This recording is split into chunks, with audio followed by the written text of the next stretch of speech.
ದೇವೇಗೌಡರನ್ನ ಹೊರಗೆ ಹಾಕಿದ್ದ ಕುಮಾರಸ್ವಾಮಿಗೆ ಶಾಸಕ ಮಾಧುಸ್ವಾಮಿ ಟಾಂಗ್ ಕೊಟ್ಟಿದ್ದಾರೆ. ದೇವೇಗೌಡರನ್ನ ಮನೆಯಿಂದ ಹೊರ ಹಾಕಿದ್ರಂತೆ HD ಕುಮಾರಸ್ವಾಮಿ ಅವರು ಇದ್ರ ಬಗ್ಗೆ ಮಾತನಾಡಿದ್ದಾರೆ. ಚಿಕ್ಕನಾಯಕನಹಳ್ಳಿಯ ಶಾಸಕರಾಗಿರುವಂತಹ ಮಾಧುಸ್ವಾಮಿ ಅವರು ಮತ್ತೊಮ್ಮೆ ಕುಮಾರಸ್ವಾಮಿ ಅವರ ವಿರುದ್ಧ ಕಿಡಿಕಾರಿದ್ದಾರೆ. ದೇವೇಗೌಡರನ್ನ ಮನೆಯಿಂದ ಹೊರ ಹಾಕಿದ್ರು HD ಕುಮಾರಸ್ವಾಮಿ ಅವರು ಅಂತ ಅವರು ವಾಗ್ದಾಳಿಯನ್ನ ನಡೆಸಿರುವಂತದ್ದು. ಈಗ ಬರ್ಲಿ ಕುಮಾರಸ್ವಾಮಿ ನನ್ನ ಬಳಿ, ಯಾಕಪ್ಪ ಅವತ್ತು ನಿಮ್ಮ ಅಪ್ಪನನ್ನ ಹೊರಗೆ ಹಾಕಿದ್ದೆ ಅಂತ ಕೇಳ್ತೀನಿ, ನಾನು HDKಗೆ ಕೇಳ್ತೀನಿ ಅಂತ ಚಿಕ್ಕನಾಯಕನಹಳ್ಳಿ ಶಾಸಕ ಮಾಧುಸ್ವಾಮಿ ಹೇಳಿಕೆಯನ್ನ ನೀಡಿರುವಂತದ್ದು. ಇನ್ನು ಉಗ್ರಪ್ಪ BL ಶಂಕರ್ ಯಾವ ಕಾರಣಕ್ಕೆ JDS ಅನ್ನ ಬಿಟ್ರು ಅಂತ ಪ್ರಶ್ನೆಯನ್ನ ಕೂಡ ಮಾಡಿದ್ದಾರೆ. ಚಿಕ್ಕನಾಯಕನಹಳ್ಳಿಯ ಶಾಸಕರಾಗಿರುವಂತಹ ಮಾಧುಸ್ವಾಮಿ ಅವರು ವೈರಲ್ ಆಗಿದೆ ಶಾಸಕ ಮಾಧುಸ್ವಾಮಿ ಅವರ ಹೇಳಿಕೆ, ಅದರಲ್ಲೂ ದೇವೇಗೌಡರ ವಿಚಾರಕ್ಕೆ ಸಂಬಂಧಪಟ್ಟಂತೆ. ಇವರಪ್ಪ ಬಂದು ಅಲ್ಲಿ ಹಳೆ ವಿದ್ಯಾರ್ಥಿ ಬಂದು ಪೊಲೀಸ್ ಸ್ಟೇಷನ್ ಮುಂದೆ ಭಾಷಣ ಮಾಡುವಾಗ ಇವನು ಯಾವನ್ ನಿಂತ್ಕೊಂಡು ಭಾಷಣ ಮಾಡ್ತಾನೆ ಕಲ್ತಗೊಂಡು ಓಡಿಸಿರು ಆ ಬೆಂಗಳೂರು ಟೈಲರಿಂಗ್ ಹಾಲ್ ಮುಂದೆ ಕೂತ್ಕೊಂಡು ನಾನು ಎದೆ ಕೊಟ್ಟೆ ತಕ್ಕೊಂಡು ಹತ್ರು ದೇವೇಗೌಡರು ನನ್ನ ಮಕ್ಕಳಾಗಿದ್ರು ಬಂದ್ ಹಿಂಗ್ ಕಲ್ಲೇಟ್ ತಿಂತಿರ್ಲಾಕ ನೀನ್ ತಿಂದೆ ಅಂತ ಅಂತವ್ರನ್ನ ಒದ್ದ ಹಚ್ಚಿಕ್ ಹಾಕಿ ಭಾಷಣ ಬೇರೆ ಮಾಡ್ತಾರೆ. ಬೆಂತಿಕ್ತಿದ್ದಾನೆ ಉಗ್ರಪ್ಪ ಕಣ್ರಿ. ಇವ್ರಿಬ್ರು ಅಪ್ಪ ಮಕ್ಕಳು ದೇವೇಗೌಡ ನಾಚ ಹಾಕಿ ಕುಮಾರ ಪಾರ್ಕ್ ಒಂದು ಸಣ್ಣ ಕ್ವಾರ್ಟರ್ಸ್ ಅಲ್ಲಿ ವಾಸ ಮಾಡಿದ್ರು ದೇವೇಗೌಡರು. ಮನೇಲಿ ಇಟ್ಕೊಂಡಿರ್ಲಿಲ್ಲ. ಬರ್ಲಿ ಕುಮಾರಸ್ವಾಮಿ ಭಾಷಣಕ್ಕೆ ನನ್ನ ಹತ್ರ ಈಗ ಯಾಕಪ್ಪ ನಿಮ್ಮ ಅಪ್ಪ ನಾವು ತಾಚಕ್ಕೆ ಹಾಕಿದ್ದೆ ಅಂತ ಕೇಳ್ತೀವಿ. ಟಿಫನ್ ಕ್ಯಾರಿಯರ್ ಊಟ ತಗೊಂಡೋಗಿ ಕೊಡ್ತಿದ್ದಾರೆ ನಾವು ಮಕ್ಕಳೆಲ್ಲ. ಬೆಂತಿಕ್ದವನು ಉಗ್ರಪ್ಪ ಯಾಕೆ ಹಚ್ಚಿಕ್ ಹೋದ? ಮಾನಸ್ ಪುತ್ರ BL ಶಂಕರ್ ಯಾಕೆ ಹಚ್ಚಿಕ್ ಹೋದ್ರು? ಬೆಳಗ್ಗೆ ಸಾಯಂಕಾಲ ಜೋಡಿ ಸಿಂಧ್ಯಾ ಯಾಕೆ ಹಚ್ಚಿಕ್ ಹಾಕಿದ್ರು? ಏನು ದೇವೇಗೌಡರು ಸುದ್ದಿ ಮಾತಾಡ್ರೆ ಕೆಂಡ ಕಾರ್ತಿದ್ ವೈಕ್ಯರಾಮಯ್ಯ ಪಾರ್ಟಿ ಬಿಟ್ಟು ಕಾಂಗ್ರೆಸ್ ಹೋದ್ರು. ಯಾರಿದ್ರಿ ದೇವೇಗೌಡರ ಜೊತೆ? ಒಂದ್ ಹೆಸರು ಹೇಳ್ರಿ, ಟೀಕೆ ಮಾಡ್ತಾರೆ. ನಾನ್ ಕಂಡ್ಬಿಟ್ಟಿರ್ಲಿಲ್ಲ. ಏನೋ ಈ ಕುರಿತಂತೆ ಮಾತಾಡ್ಲಿಕ್ಕೆ ನಮ್ಮ ಜೊತೆ ಬಳ್ಳಾರಿಯ ಸಂಸದರಾಗಿರುವಂತಹ ಉಗ್ರಪ್ಪನವರು ದೂರವಾಣಿ ಸಂಪರ್ಕದಲ್ಲಿದ್ದಾರೆ. ನಮಸ್ಕಾರ ಸರ್. ನಮಸ್ಕಾರ. ಮಾಧುಸ್ವಾಮಿ ಅವರು ಹೇಳ್ತಾ ಇದ್ದಾರೆ ಉಗ್ರಪ್ಪ ಅವ್ರಿಗೆ ಎಲ್ಲದೂ ಗೊತ್ತು, ದೇವೇಗೌಡರನ್ನ ಹೊರ ಹಾಕಿ ಅಂತಾನೆ ಹೇಳಿದ್ರು ಕುಮಾರಸ್ವಾಮಿ ಅವರು ಅಂತ ಹೇಳ್ತಾ ಇದಾರೆ, ಹೌದಾ? ಮಾಧುಸ್ವಾಮಿ ಅವರಿಗೆ ಎಲ್ಲೋ ಬುದ್ಧಿ ಭ್ರಮಣೆ ಆಗಿದೆ. ಸೊ ಹಾಗಾಗಿ ಈ ರೀತಿಯ ಮಾತುಗಳನ್ನ ಆಡಿರ್ಬೋದು. ನಿಜ, ನಾನು ಸನ್ಮಾನ್ಯ ದೇವೇಗೌಡರ ಜೊತೆನಲ್ಲಿ ದಶಕಗಳ ಕಾಲ ನಾನು ತುರ್ತು ಪರಿಸ್ಥಿತಿಯ ಸಂದರ್ಭದಲ್ಲಿ ತುರ್ತು ಪರಿಸ್ಥಿತಿಯನ್ನು ವಿರೋಧ ಮಾಡಿ ಬೆಂಗಳೂರಿನ ಕಾರಾಗೃಹಕ್ಕೆ ಹೋದಂತ ಸಂದರ್ಭದಲ್ಲಿ 1975ರಲ್ಲಿ ಸೊ ಜೈಲಲ್ಲಿ ಫಸ್ಟ್ ನನ್ನನ್ನ ರಿಸೀವ್ ಮಾಡಿದಂತವ್ರು ಸನ್ಮಾನ್ಯ ದೇವೇಗೌಡರು. ಅವರು ಮೀಸಾ ಡಿಟೇನ್ಯೂ ಆಗಿದ್ರು. ಅಲ್ಲಿಂದ 98ರವರೆಗೂ ಅವರ ಮಾರ್ಗದರ್ಶನದಲ್ಲಿ ಅವರ ನೇತೃತ್ವದಲ್ಲಿ ನಾನು ಕೆಲಸ ಮಾಡಿದ್ದೇನೆ. ರಾಜ್ಯ ಕಂಡಂತ ಅಪರೂಪದ ರಾಜಕಾರಣಿಗಳಲ್ಲಿ, ಬದ್ಧತೆಯ ರಾಜಕಾರಣಿಗಳಲ್ಲಿ ಕೆಲವರಲ್ಲಿ ದೇವೇಗೌಡರು ಸಹ ಒಬ್ರು.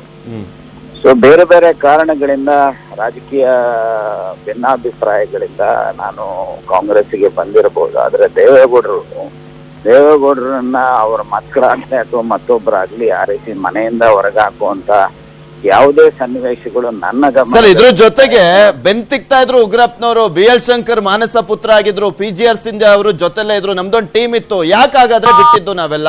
ಕೇಳ್ರಿ ಹಾಗಾದ್ರೆ ಇವತ್ತು ಹೇಳಿ ಉಗ್ರಪ್ಪ ಅವರು ಅಂತ. ನೋಡಿ, ನಾನು ಸ್ಪಷ್ಟಪಡಿಸ್ತೇನೆ. ಅವ್ರು ಯಾರೋ ಏನು ಈಗ ವಿಧಾನ ಪರಿಷತ್ನಲ್ಲೇ 100 ಸಾರಿ ಉಗ್ರಪ್ಪ ಮಾನಸಪುತ್ರ ಅಂತ ಹೇಳಿ ಅನೇಕರು ರೆಕಾರ್ಡ್ ಹೋಗಿರುವಂತದ್ದಿದೆ. ಆದ್ರೆ ಇಲ್ಲಿ ಪ್ರಶ್ನೆ ಏನಪ್ಪಾ ಅಂತ ಹೇಳಿದ್ರೆ, ಯಾರಿಗೂ ಬೆನ್ನು ತಿಕ್ಕುವಂತ, ನನ್ನ ಜಾಯಮಾನದಲ್ಲಂತೂ ಸಹ ಯಾರಿಗೂ ಬೆನ್ನು ತಿಕ್ಕುವಂತ ಪ್ರಯತ್ನ ಮಾಡಿಲ್ಲ. ಬಹುಶಃ ಮಾಧುಸ್ವಾಮಿ ಅವರು ಯಾರಿಗಾದ್ರೂ ಮಾಡಿದಾರೋ ಏನೋ ಗೊತ್ತಿಲ್ಲ, ಬೆನ್ನು ತಿಕ್ಕಿರೋದು, ಕಾಲು ಉಜ್ಜಿರೋದು ಅಥವಾ ಇನ್ನೇನಾದ್ರೂ ಮಾಡಿದ್ರೆ ಗೊತ್ತಿಲ್ಲ ನನಗೆ. ಸೊ ನಾನು ಹಿರಿಯರಿಗೆ ಗೌರವ ಕೊಡ್ತಕ್ಕಂಥದನ್ನ ಮೈಗೂಡಿಸ್ಕೊಂಡಿರ್ತಕ್ಕಂಥ ನಾವ್ಯಾಕೆ ಬೇರೆಯವರಿಗೆ ಬೆನ್ನು ಉಜ್ಜೋದಕ್ಕೋ ಬೆನ್ನು ತಿಕ್ಕೋದಕ್ಕೋ ಹೋಗ್ತಾ ಇದೀವಿ? ಮಾತನಾಡಬೇಕಾದ್ರೆ ನಾಲಿಗೆ ಮೇಲೆ ಹಿಡಿತಾ ಇರಬೇಕು, ಬದ್ಧತೆ ಇರಬೇಕಾಗುತ್ತೆ. ಸುಮ್ಮನೆ ಹತಾಶರಾಗಿ ಈ ರೀತಿಯ ಮಾತುಗಳನ್ನ ಆಡೋದ್ರಿಂದ ಯಾರೋ ಒಬ್ಬರ ನಾಯಕರ ತೇಜೋವಧೆ ಮಾಡ್ತೀವಿ ಅಂತ ತಿಳ್ಕೊಂಡಿದ್ರೆ ಅದು ಮೂರ್ಖತನದ ಪರಮಾವಧಿ ಆಗುತ್ತೆ. ಮಾಧುಸ್ವಾಮಿ ಅವರು ಅರ್ಥ ಮಾಡ್ಕೋಬೇಕಾಗತ್ತೆ ಯಾವ ಸಂದರ್ಭದಲ್ಲಿ ಆ ರೀತಿ ನಡೆದಿತ್ತು. ಈಗ ಹಾಗಾದ್ರೆ ಅವ್ರು ಯಾಕೆ ಪಕ್ಷಾಂತರ ಆದ್ರು? ಪಕ್ಷಗಳನ್ನ ಯಾಕೆ ಬಿಟ್ರು ಮಾಧುಸ್ವಾಮಿ ಅವರು? ಹೇಳ್ಬೇಕಲ್ವಾ?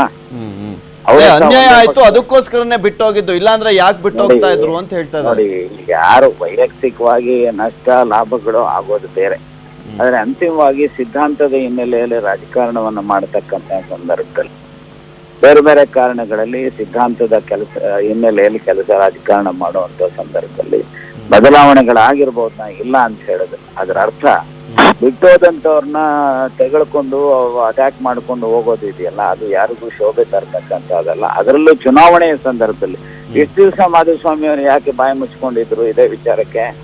ಮಾಧುಸ್ವಾಮಿ ಅವ್ರಿಗೆ ಈ ರೀತಿ ಇದ್ದಿದ್ರೆ ಪಾರ್ಟಿ ಬಿಟ್ಟೋದಂತ ಸಂದರ್ಭದಲ್ಲಿ, ದೇವೇಗೌಡರು ಪಾರ್ಟಿ ಬಿಟ್ಟೋದಂತ ಸಂದರ್ಭದಲ್ಲಿ ದೇವೇಗೌಡರು ಹೀಗೆ ಅಂತ ಹೇಳ್ಬೋದಾಗಿತ್ತಲ್ವಾ? ಹೇಳ್ದೆ ಈಗ ಇಷ್ಟು ದಿವಸ ಸುಮ್ಮನೆ ಇದ್ದು ಹೀಗೆ ಯಾಕೆ ಹೇಳಿದ್ರು? ಅಥವಾ ಮೊನ್ನೆ ಅಸೆಂಬ್ಲಿನಲ್ಲಿ ಸೊ ನಡೆದಂತ ಘಟನಾವಳಿಗಳಿದ್ದಾವಲ್ಲ, ಜನತಾದಳ ಕಾಂಗ್ರೆಸ್ ಸರ್ಕಾರದ ಮೇಲೆ ಬಿಜೆಪಿನವರು ಮಾಡಿದಂಥದ್ದು, ಮತ್ತೆ ಅದ್ಯಾವುದೋ ಒಂದು ಸಿಡಿ ಪ್ರಕರಣದಲ್ಲಿ ಮಾಧುಸ್ವಾಮಿ ಅವರೇ ಯಡಿಯೂರಪ್ಪನವ್ರನ್ನ ರಕ್ಷಣೆ ಮಾಡ್ಲಿಕ್ಕೆ ಏನೆಲ್ಲ ದಮ್ಮಯ ಹಾಕಿದ್ರು. ಆ ಸಮಯದಲ್ಲಿ ಇವೆಲ್ಲ ಅಕಸ್ಮಾತ್ ಇವ್ರ ಹತ್ರ ಮಾಹಿತಿ ಸತ್ಯನೇ ಆಗಿದ್ರೆ ಅವತ್ತು ಹೇಳ್ಬೋದಾಯ್ತಲ್ವಾ ಅಸೆಂಬ್ಲಿನಲ್ಲಿ? ಅಲ್ಲ, ಇನ್ನೊಂದು ಹೇಳ್ತಾ ಇದ್ರು ಸರ್, ಈಗ ಮನೆಗಿಂದ ಹೊರಗೆ ಹಾಕಿದ್ಮೇಲೆ ಚಿಕ್ಕ ಕ್ವಾರ್ಟರ್ಸ್ ನಲ್ಲಿ ಇದ್ರು ದೇವೇಗೌಡರು, ನಾವೆಲ್ಲ ಹೋಗ್ಬಿಟ್ಟು ಊಟ ಕೊಡ್ತಾ ಇದ್ವು ಅಂತ ಹೇಳ್ತಾ ಇದ್ರು. ಅದೆಲ್ಲ ನಿಜನಾ ಸರ್? ಯಾವತ್ತು ನನಗೆ ಅವರೇನು ಮನೆಯಿಂದ ಹೊರಗೆ ಹಾಕಿದಕ್ಕೋಸ್ಕರ ಅಲ್ಲ, ಮನೆಯಿಂದ ಅವರು ಪದ್ಮನಾಭ ನಗರದಲ್ಲಿ ಅವರ ಮನೆ ಇದ್ದಂತ ಸಂದರ್ಭದಲ್ಲಿ ಜನ ಬಂದಂತವ್ರು ಭೇಟಿ ಮಾಡ್ಲಿಕ್ಕೋಸ್ಕರ ಅವರು ಲೋಯರ್ ಪ್ಯಾಲೇಸ್ ಆರ್ಚಿಡ್ಸ್ ಅಲ್ಲಿ ಒಂದು ಮನೆ ಮಾಡ್ಕೊಂಡಿದ್ರು. ಆ ಮನೆಯಲ್ಲಿ ಯಾಕಂದ್ರೆ ಇಲ್ಲಿ ಏನು ಕ್ವಾರ್ಟರ್ಸ್ ಬಿಟ್ಟಾದ್ಮೇಲೆ ಜನರ ಭೇಟಿಗೆ ಪದ್ಮನಾಭ ನಗರಕ್ಕೆ ಬರೋದು ಕಷ್ಟ ಆಗುತ್ತೆ ಅಂತ ಹೇಳಿ ಲೋಯರ್ ಪ್ಯಾಲೇಸ್ ಆರ್ಚಿಡ್ಸ್ ಅಲ್ಲಿ ಅವ್ರ ಮನೆ ಮಾಡ್ಕೊಂಡಿದ್ರು. ಆ ಮನೆಗೆ ನನಗೆ ಗಮನದಲ್ಲಿ ಇರೋ ಹಾಗೆ ಬಹಳ ವಿರಳ ಮಾಧುಸ್ವಾಮಿ ಭೇಟಿ ಮಾಡಿರ್ತಕ್ಕಂಥದ್ದು. ಅವ್ರು ಯಾವಾಗ ಏನು ಊಟ ತಂದು ಕೊಟ್ಟಿದ್ರು, ಎಲ್ಲಿ ತಂದು ಕೊಟ್ಟಿದ್ರು, ದಯಮಾಡಿ ಹೇಳ್ತಾರ ಅವರು. ಸುಮ್ಮನೆ ಯಾವ್ದು ಇಲ್ಲದ ಸಲ್ಲದ